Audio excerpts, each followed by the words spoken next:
Hello guys, welcome to our YouTube channel study with M. आज मैं आप सभी के लिए काफ़ी इंपॉर्टेंट वीडियो लेके आई हूँ। तो देखिए, आज की इस वीडियो में हम उत्तराखंड के वन लाइनर क्वेश्चंस डिस्कस करेंगे, जो कि आपके आगामी उत्तराखंड पुलिस पटवारी लेखपाल बंदी रक्षक LDC and other one day exam के लिए इंपॉर्टेंट है। तो आप सभी लोग हमारी इस वीडियो को स्टार्टिंग से लेकर एंड तक जरूर देखें। वीडियो को स्टार्ट करते हैं। वीडियो स्टार्ट करने से पहले जिन लोगों ने अभी भी हमारी YouTube channel study with M को सब्सक्राइब नहीं किया है, वो सब्सक्राइब कर लें। साथ ही साथ बगल में जो बेल आइकन दिख रहा है, इसे भी प्रेस कर लें, ताकि हम कोई भी वीडियो डालते हैं तो उसका नोटिफिकेशन आपके पास जल्द से जल्द पहुंच जाए।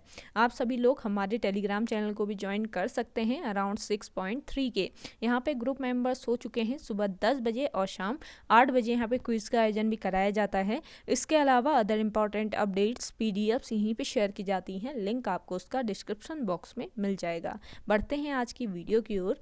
इस सीरीज का पहला क्वेश्चन है, लक्सर जंक्शन को हरिद्वार से कब जोड़ा गया? देखिए, लक्सर जंक्शन को हरिद्वार से जोड़ा गया 1 जनवरी 1896 में। अगला है, श्रावणी मेला किस जनपद में लगता है? श्रावणी मेला लगता है अल्मोड़ा जनपद में। नेक्स्ट क्वेश्चन है, सुमेरु एवं स्वधम गुफा किस जनपद में स्थित है? सुमेरु एवं स्वधम गुफा ये स्थित है पिथौरागढ़ जनपद में। नेक्स्ट क्वेश्चन है, उत्तराखंड विद्युत निगम का गठन कब किया गया? मोस्ट इंपॉर्टेंट है, उत्तराखंड विद्युत निगम का गठन किया गया 1 अप्रैल 2001 को। अगला क्वेश्चन है, देहरादून में RBI का शाखा कार्यालय कब खोला गया? इंपॉर्टेंट क्वेश्चन है। देहरादून में RBI का शाखा कार्यालय खोला गया 30 जून 2006 में। अगला है, कुमाऊं शिल्पकार सभा का गठन किस वर्ष किया गया था? मोस्ट इंपॉर्टेंट है, कुमाऊं शिल्पकार सभा का गठन किया गया वर्ष 1924 में। अगला है, हरिप्रसाद टमटा ने किस वर्ष दलित समाज के लोगों को शिल्पकार की संज्ञा प्रदान की थी? देखिए, हरिप्रसाद टमटा ने दलित समाज के लोगों को शिल्पकार की संज्ञा प्रदान की थी, और ये की थी वर्ष 1921 में। अगला है, गढ़वाल पत्रकारिता का जनक किसे माना जाता है? गढ़वाल पत्रकारिता का जनक माना जाता है गिरिजा दत्त नैथानी को। अगला है, बद्रीदत्त पांडे ने कुमाऊं का इतिहास पुस्तक किस वर्ष लिखी? बद्रीदत्त पांडे ने लिखी कुमाऊं का इतिहास पुस्तक, और इन्होंने इस पुस्तक को लिखा वर्ष 1937 ईस्वी में। नेक्स्ट क्वेश्चन देखिए, रानीखेत पर्वत हिमालय की किस श्रेणी के अंतर्गत आता है? रानीखेत आता है मध्य हिमालय श्रेणी के अंतर्गत। ऑप्शन मध्य हिमालय आपका राइट आंसर हो जाएगा। अगला देखिएगा, थांगला दर्रा किस जनपद में स्थित है? देखिए, थांगला दर्रा स्थित है उत्तरकाशी जनपद में। अगला है, उत्तराखंड में किस वर्ष का भूकंप सर्वाधिक तीव्रता का था? देखिए, वर्ष 1803 ईस्वी का भूकंप उत्तराखंड में सर्वाधिक तीव्रता का था, जो कि बद्रीनाथ चमोली में आया था, और इसकी तीव्रता थी 9.0। अगला देखिएगा, उत्तराखंड में नाहन पर्वत श्रृंखलाएं कहाँ स्थित है? देखिए, उत्तराखंड में नाहन पर्वत श्रृंखलाएं स्थित है हल्द्वानी के समीप। नेक्स्ट क्वेश्चन है, ब्रिटिश उत्तरांचल को संयुक्त प्रांत यानी यूपी एवं अवध का हिस्सा कब बनाया गया था? मोस्ट इंपॉर्टेंट है, ब्रिटिश उत्तरांचल को संयुक्त प्रांत यानी यूपी एवं अवध का हिस्सा बनाया गया वर्ष 1902 में। अगला है, केदारनाथ धाम पर किस वर्ष डाक टिकट जारी किया गया था? इंपॉर्टेंट क्वेश्चन है, नोट डाउन कीजिएगा। केदारनाथ धाम पर डाक टिकट जारी हुआ वर्ष 2001 में। और बद्रीनाथ धाम पर किस वर्ष डाक टिकट जारी किया गया? तो बद्रीनाथ धाम पर नोट कीजिएगा, वर्ष 2003 में डाक टिकट जारी हुआ। अगला है, आछरी ताल किस जनपद में स्थित है? देखिए, आछरी ताल ये स्थित है चमोली जनपद में। गाइस, वीडियो पसंद आ रही है तो वीडियो को लाइक कर लीजिए। जिन लोगों ने अभी भी हमारे YouTube channel study with M को सब्सक्राइब नहीं किया है, वे लोग जरूर सब्सक्राइब कीजिएगा। और ये आज की जो वन लाइनर है, ये आपके आगामी सभी उत्तराखंड एग्जाम के लिए इम्पॉर्टेंट है। देखिए, आगामी उत्तराखंड पुलिस का एग्जाम होने वाला है, उसके लिए इम्पॉर्टेंट है। तो जो लोग उत्तराखंड पुलिस की तैयारी कर रहे हैं या कोई और अदर उत्तराखंड एग्जाम की तैयारी कर रहे हैं, तो वीडियो में एंड तक बने रहिएगा। और वीडियो पसंद आ रही है तो लाइक जरूर कर लीजिए। नेक्स्ट क्वेश्चन है, बालचाधुरा दर्रा किस जनपद में स्थित है? देखिए बालचाधुरा दर्रा ये स्थित है चमोली जनपद में, और बालचाधुरा दर्रा जो है ये चमोली और तिब्बत को आपस में जोड़ता है। ये आपको ध्यान में रखना है, इंपॉर्टेंट पॉइंट है, चमोली और तिब्बत को आपस में जोड़ता है बालचाधुरा दर्रा। अगला देखिएगा कल्पनाथ बुग्याल किस जनपद में स्थित है? कल्पनाथ नामक बुग्याल है चमोली जनपद में। अगला है खलिया, लड़ीपांगती, रहली और छिपलाकोट बुग्याल किस जनपद में स्थित हैं? खलिया, लड़ीपांगती, राहली और छिपलाकोट ये बुग्याल स्थित है पिथौरागढ़ जनपद में। अगला है पंवाली कांठा बुग्याल किस जनपद में स्थित है? पंवाली कांठा बुग्याल स्थित है टिहरी जनपद में। अगला है पंचाचूली शिखर की ऊंचाई कितनी है? तो पंचाचूली शिखर है आपके पिथौरागढ़ जनपद में स्थित है और इसकी ऊंचाई है 6904 मीटर। अगला है उर्स मेला किस जनपद में आयोजित किया जाता है? उर्स मेला आयोजित किया जाता है हरिद्वार में। अगला देखिए बैजनाथ मंदिर किस नदी के तट पर स्थित है? बैजनाथ मंदिर ये स्थित है गोमती नदी के तट पर। बैजनाथ मंदिर का निर्माण कत्यूरी राजाओं द्वारा किया गया था, ये पॉइंट ध्यान रखिएगा। अगला है नानक मत्ता जो कि उधम सिंह नगर में लोकेटेड है। तो नानक मत्ता का प्राचीन नाम क्या था? नानक मत्ता का प्राचीन नाम था बख्शी। नानक मत्ता तीर्थ के निकट नानक सागर बांध भी स्थित है, तो इसके निकट एक नानक सागर बांध स्थित है। अगला है डांडी यात्रा में कुमाऊं से किसने भाग लिया था? डांडी यात्रा में कुमाऊं से भाग लेने वाले थे ज्योतिराम कांडपाल। अगला है सिंगोली भटवाड़ी जल विद्युत परियोजना किस नदी पर निर्माणाधीन है? तो देखिए सिंगोली भटवाड़ी जल विद्युत परियोजना है मंदाकिनी नदी पर। किस जनपद में ये लोकेटेड है? ये परियोजना आपको कमेंट करना है। अगला देखिए बालेश्वर मंदिर किस जनपद में स्थित है? बालेश्वर मंदिर स्थित है चंपावत जनपद में। देखिए बालेश्वर मंदिर से क्रांचल देव का वर्ष 1223 ईस्वी का लेख प्राप्त हुआ। इसमें मांडलिक राजाओं के नाम अंकित है। मांडलिक राजा एक प्रकार के सामंत होते थे जो अपने अधिपति के अधीन काम करते थे। ये पॉइंट्स नोट डाउन कर लीजिए, इंपॉर्टेंट है। अगला देखिए अल्मोड़ा में देवता के रूप में पूजनीय गंगनाथ देवता किस वंश के राजकुमार थे? तो देखिए अल्मोड़ा में पूजनीय देवता है गंगनाथ देवता जो कि चंद वंश के राजकुमार थे। नेक्स्ट क्वेश्चन देखिए गंगोली हाट जो कि पिथौरागढ़ जनपद में के अंतर्गत आता है में किस मंदिर के समीप जमीन के अंदर घड़े में 300 तांबे के सिक्के प्राप्त हुए? तो देखिए गंगोली हाट के कालिका मंदिर के समीप जमीन के अंदर घड़े में 300 तांबे के सिक्के प्राप्त हुए। कालिका मंदिर में देवदार वृक्षों के नीचे एक व्यक्ति को वर्ष 1982 में घड़े के अंदर 300 तांबे के सिक्के प्राप्त हुए थे। वर्ष नोट डाउन जरूर कीजिएगा। नेक्स्ट है चंद राजाओं की प्रारंभिक राजधानी क्या थी? चंद राजाओं की प्रारंभिक राजधानी थी चंपावत। देखिए चंद राजाओं की प्रारंभिक राजधानी चंपावत में काली नदी और चंपावती नदी के तट पर थी। अगला देखिए किस चंद शासक के द्वारा पंचायती राज व्यवस्था की नींव डाली गई? मोस्ट इंपॉर्टेंट क्वेश्चन है। तो देखिए ये शासक थे सोमचंद जिनके द्वारा पंचायती राज व्यवस्था की नींव डाली गई थी। पंचायती राज व्यवस्था के अंतर्गत सोमचंद ने मेहर व फर्तियाल दलों की स्थापना की थी, जो दल सबसे अधिक शक्तिशाली होता था सत्ता उसी के पास होती थी और इन दलों का नेता राजनीति में निपुण होते थे। अगला देखिएगा गढ़वाल पर आक्रमण करने वाला पहला चंद शासक कौन था? गढ़वाल पर आक्रमण करने वाला पहला चंद शासक था कीर्ति चंद। इसने किस वर्ष गढ़वाल पर आक्रमण किया? तो आपको कमेंट करके बताना है, जल्दी से कमेंट सेक्शन में कमेंट कीजिए। चंद राजाओं के शासनकाल में देव, ढेक, करायत, धोबी, टमटे, नाई आदि को क्या कहा जाता था? तो इन सभी को कहा जाता था पौरी 15 विश्वा। अगला देखिएगा लेखक बलीराम चौधरी किस चंद राजा के समकालीन था? तो देखिए बलीराम चौधरी ये एक लेखक था जो कि कल्याण चंद शासक कल्याण चंद के समकालीन था। अगला देखिए कल्याण चंद का मणकोटी सामंत कौन था? कल्याण चंद का मणकोटी सामंत था पृथ्वी चंद रजबार। देखिए आज की ये वीडियो काफ़ी इंटरेस्टिंग है, काफ़ी अच्छे क्वेश्चन हैं इसमें, तो वीडियो में एंड तक बने रहिएगा, आपके आगामी एग्जाम के लिए इम्पोर्टेंट है। कोई भी उत्तराखंड का एग्ज़ाम की आप तैयारी कर रहे हैं तो उसके लिए ये इंपॉर्टेंट रहने वाली है।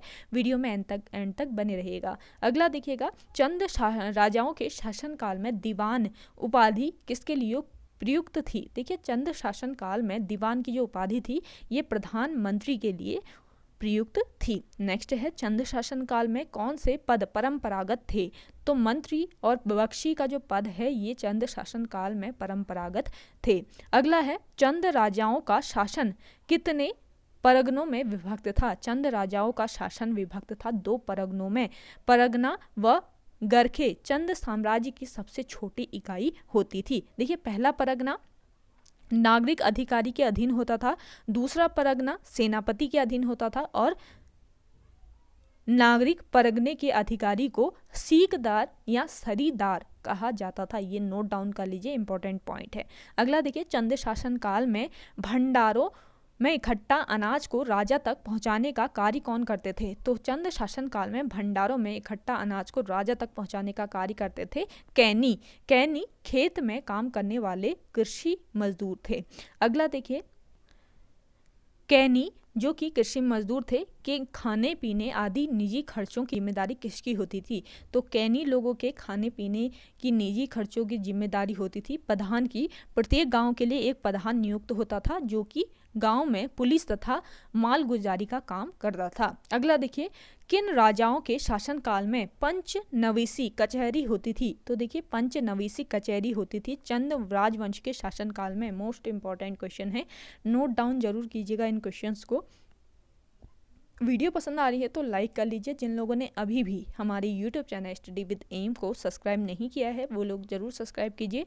नेक्स्ट है, सीराकोट चंद शासनकाल में क्या था। सीराकोट चंद शासनकाल में कुख्यात कारागार था। इस कारागार में राजा दीपचंद को भी रखा गया था। अगला देखिए, दीपचंद ने कहाँ पर स्वयं की अष्टधातु मूर्ति स्थापित की थी। मोस्ट इंपॉर्टेंट है, दीपचंद ने जागेश्वर में अपनी अष्टधातु मूर्ति स्थापित की थी। अगला देखिए, किसने राजा दीपचंद को जीवित रहते स्वयं को कुमाऊं का राजा घोषित किया। तो ये थे मोहन सिंह रौतेला, जिसने दीपचंद के जीवित रहते ही स्वयं को कुमाऊं का राजा घोषित किया था।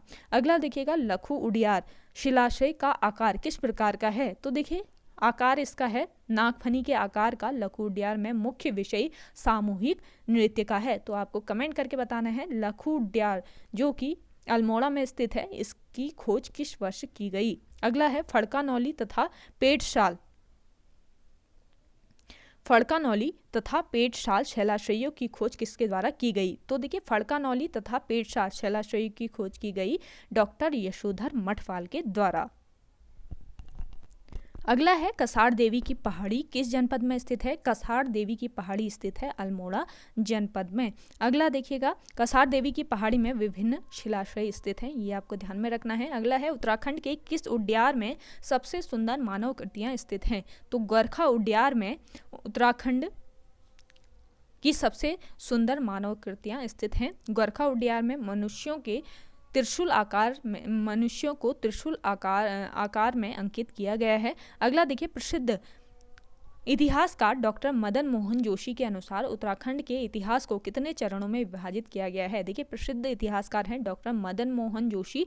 इनके अनुसार उत्तराखंड के इतिहास को 3 चरणों में विभाजित किया गया है। अगला देखिएगा, डॉक्टर मदन मोहन जोशी द्वारा उत्तराखंड के इतिहास को 3 चरणों में, किन 3 चरणों में ये देख लीजिए। निम्न पुरा पाषाण काल, मध्य पुरा पाषाण काल और उच्च पुरा पाषाण काल, इन 3 चरणों में डिवाइड किया गया है। नोट डाउन कर लीजिएगा। अगला देखिए, महापाषाणकालीन ओखली यानी जिसको कप मार्क्स भी बोलते हैं। तो महापाषाणकालीन ओखली यानी कप मार्क्स किस मंदिर से प्राप्त हुए हैं। तो कप मार्क्स प्राप्त हुए चंद्रेश्वर मंदिर से। चंद्रेश्वर मंदिर द्वाराहाट में स्थित है। अगला देखिएगा, किस वर्ष गढ़वाल हिमालय के मलारी गांव में शवाधान खोजे गए। तो देखिए, गढ़वाल हिमालय के मलारी गांव में शवाधान खोजे गए वर्ष 1956 ईस्वी में। मलारी ग्राम में शवाधानों की खोज का श्रेय सर्वप्रथम डॉक्टर शिव प्रसाद डबराल को जाता है। मोस्ट इंपॉर्टेंट पॉइंट है, नोट डाउन कर लीजिए।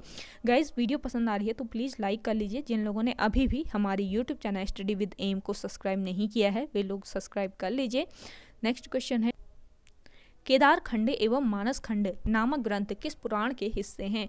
तो केदार खंड और मानस खंड ये दोनों ग्रंथ है स्कंद पुराण के हिस्से। स्कंद पुराण के मानस खंड में कुमाऊं तथा केदार खंड में गढ़वाल क्षेत्र का वर्णन किया गया है। अगला देखिए, गढ़वाल क्षेत्र को कुमाऊं क्षेत्र से कौन सी पर्वत श्रृंखला पृथक करती है? मोस्ट इंपॉर्टेंट है, गढ़वाल क्षेत्र को कुमाऊं क्षेत्र से बाधान पर्वत श्रृंखला ये अलग करती है, नोट डाउन कर लीजिए, इंपॉर्टेंट है। अगला देखिए बाधान पर्वत श्रेणी को पौराणिक मान्यताओं की दृष्टि से अत्यधिक पवित्र माना गया है। अगला है, महर्षि व्यास ने किस स्थान पर पष्टी लक्ष्य संहिता की रचना की? मोस्ट इंपॉर्टेंट है, देखिए पष्टी लक्ष्य संहिता की रचना किसने की है? महर्षि व्यास ने।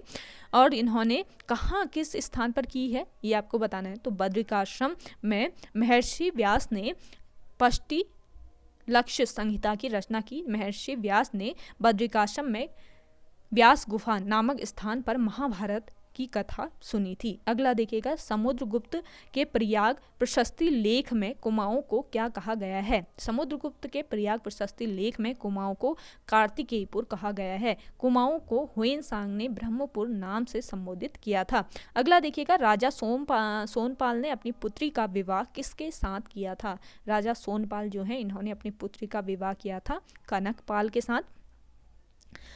नेक्स्ट क्वेश्चन देखिए, पूर्व काल में गंगा नदी की घाटियों में निवास करने वाले लोग क्या कहलाते थे? देखिए पूर्व काल में गंगा नदी घाटियों में निवास करने वाले जो लोग हैं ये किरात कहलाते थे। प्राचीन ग्रंथों में गंगा नदी तथा दुर्गा देवी को किराती नाम से संबोधित किया जाता था। अगला देखिए, नेक्स्ट क्वेश्चन है, किरातों ने किस नदी के तट पर पांडव पुत्र अर्जुन से युद्ध किया था? तो किरातों ने अर्जुन से युद्ध किया था अलकनंदा नदी के तट पर। देखिए किरातों ने अर्जुन से जिस स्थान पर युद्ध किया था वह स्थान बिल्व केदार नामक तीर्थ के रूप में प्रसिद्ध हुआ। आपको ध्यान रखना है, नोट डाउन कर लीजिए, बिल्व केदार के नामक तीर्थ के रूप में ये प्रसिद्ध हुआ जहाँ पर किरातों और अर्जुन का युद्ध हुआ था। अगला देखिए, काव्य मीमांसा ग्रंथ के लेखक कौन है? काव्य मीमांसा ग्रंथ के लेखक है आचार्य कवि राजशेखर। देखिए काव्य मीमांसा ग्रंथ में भगवान शिव के सुंदर स्थान का वर्णन किया गया है, ये पॉइंट ध्यान रखिए। अगला देखिए, किरात जाति के लोगों का मुख्य व्यवसाय क्या था?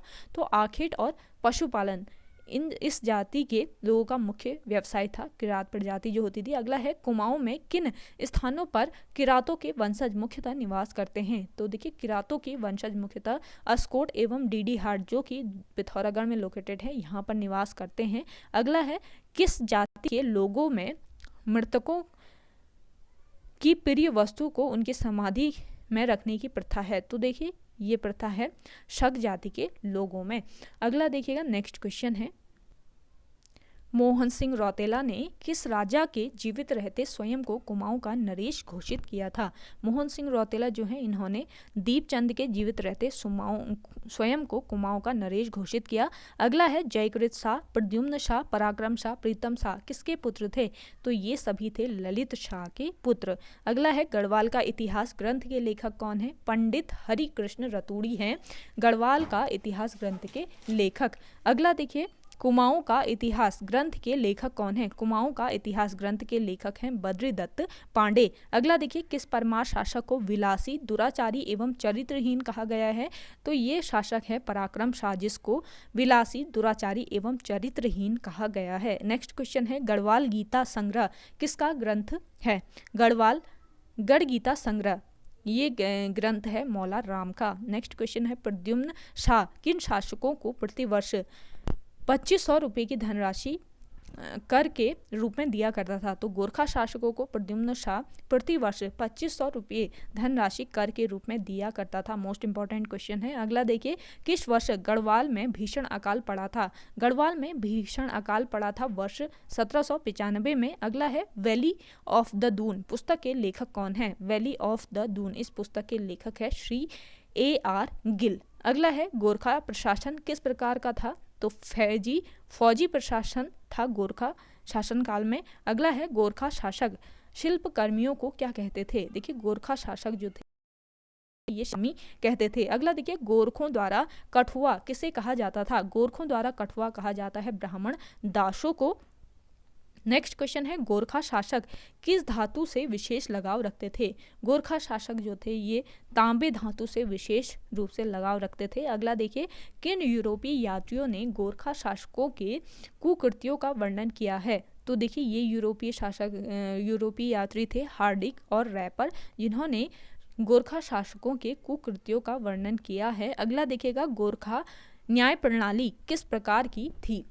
गोरखा न्याय प्रणाली थी अव्यवस्थित प्रकार की। अगला देखिए, गोरखा शासनकाल में मृत्यु दंड देने का अधिकार किसे प्राप्त था? तो गोरखा शासनकाल में मृत्यु दंड देने का जो अधिकार है ये राजा को प्राप्त था। अगला देखिए, गोरखा समाज में न्यायाधीश को क्या कहा जाता था? तो गोरखा समाज में न्यायाधीश को विचारी कहा जाता था। नोट डाउन कर लीजिए, इंपॉर्टेंट क्वेश्चन आपको यहाँ पे बताए जाते हैं। वीडियो पसंद आ रही है तो प्लीज़ लाइक कर लीजिए। जिन लोगों ने अभी तक हमारे YouTube channel study with M को सब्सक्राइब नहीं किया है वे लोग जरूर सब्सक्राइब कर लीजिए। वीडियो को ज़्यादा से ज़्यादा शेयर कीजिएगा अपने दोस्तों के साथ, अपने व्हाट्सएप ग्रुप्स में। और आज की ये वीडियो आपको कैसी लग रही है कमेंट सेक्शन में कमेंट जरूर कीजिए। नेक्स्ट क्वेश्चन है, उत्तराखंड में गोला द्वीप, कड़ाई द्वीप, तराजू द्वीप दंड व्यवस्था किन शासकों ने लागू की थी? तो देखिए उत्तराखंड में गोला द्वीप, कड़ाई द्वीप, तराजू द्वीप दंड व्यवस्था लागू की थी गोरखा शासकों ने। ओके गाइस, आज की वीडियो में इतना ही। आई होप आपको वीडियो पसंद आई होगी। अगर आज की ये वीडियो आपको पसंद आती है तो वीडियो को लाइक कीजिएगा, शेयर कीजिए। और जिन लोगों ने अभी भी हमारे YouTube channel study with M को सब्सक्राइब नहीं किया है वे लोग ज़रूर सब्सक्राइब कर लें। चलिए मिलते हैं एक नई इंटरेस्टिंग वीडियोज़ के साथ, तब तक के लिए धन्यवाद।